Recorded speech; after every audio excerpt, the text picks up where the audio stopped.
what it does is all those muscles that you compound with those basic movements now need to be stretched and relaxed. And you use an easy curl bar. I use basically like an easy curl bar. Well, do you remember back in the gym in the 70s in Gold's gym, we had right when you walked in the back door, we had the chinning bars. Exactly. And they were like this. Exactly. They were. So you can place your grips on the thing. Exactly. Yeah. Right. So you need those positionings, I think, to hit certain areas that relax in the back. Yeah, I understand that. Yeah.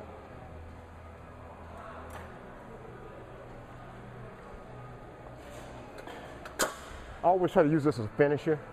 You know, I don't use a lot of weight. And when I'm getting close to the show, I'll probably run the rack. I'll probably go 110 pounds, 70 pounds, 60 pounds for 3 cycles of that, just to kind of finish the back off. One after the other. One after the other, right.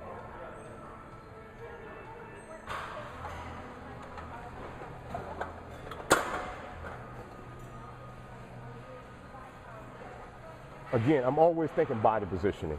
I'm always thinking, again, keeping the chest up. Because see, what that does is really activate the muscles. If I'm here, like this, you're not going to get that lat development. It's under the, all the lat development takes place under here. The lats are connected to here. Right. So that forces you to pull with your elbow. The more you pull with your elbow, the longer and bigger, wider lats or bigger, thicker back you're going to have. So you're sitting in this position as close to this bar as you can. And the whole thing is, if you put your hands on my lats, Rick, right now, you can see it's already under duress. See, that's basically what it's already out there. So what you have to do is be the artist and just work on it from that position. Contracting the muscle, holding your head up as the bar reaches, at the same time exaggerating. See what I'm saying? Exaggerating. That's what you want to do. The whole thing's working. This whole thing, the whole sheet is working. And you have to do from that point on is hook on and pull with your elbows and squeeze. Now I have a question while you're doing that. Some people have bad shoulders. They can't go behind the neck. So they can go to the front of the chest? I would just go to the front. You can alternate if you have that ability. There's some shoulder problems, change it. I could basically go to the front and the back, the lighter weights, to just kind of chisel and refine that whole muscle. And as far as reps for the average guy that's training, what do you figure as far as I'm going to again say on a heavy day, I probably average 12, 10, 8, 6, 5, 3. That's basically what I go. And on the lighter days, I probably go 20 for the first set, 15, 12, and 10, 8. That's funny because when I was powerlifting, we used to do like 10, 8, 6, 4, 2, and a single rep, and then go back to 12. Right. You know, it's like it increased my weight and increased my power. Exactly. Now, when you're working a big muscle like the lat, for example, you can do more reps, right? You can do more reps. On a bicep, you can't. But definitely not. So you want to kind of fluctuate that reps and sets and styles and how you start the routine. I sometimes will start with a lighter exercise and go to a heavier exercise to get more blood into the area, create more size. An illusion. That's what it is.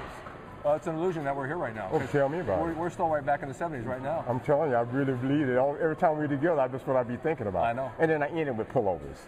I've demonstrated on the bar. Okay? This is a finisher. You know, you always got to do pullover with it. And if you're not doing the pullover, then you really can't have that enormous rib cage.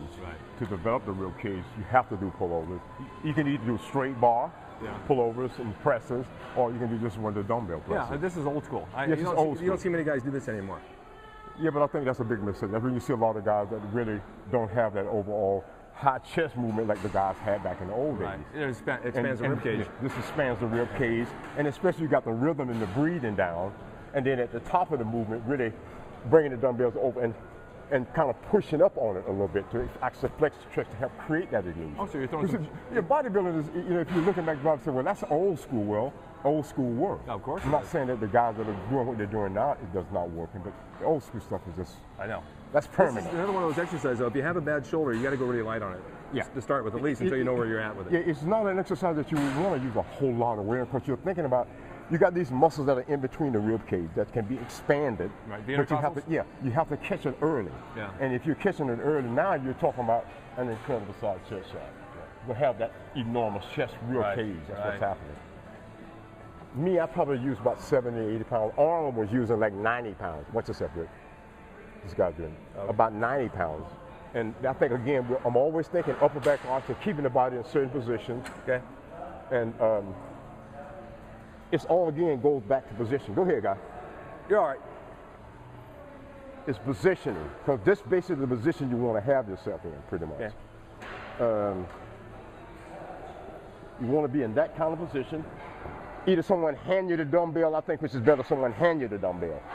You reach over and you grab the dumbbell, you place it on your chest pretty much, and what you want to do, you can get either hands overhand. You should change the grippings.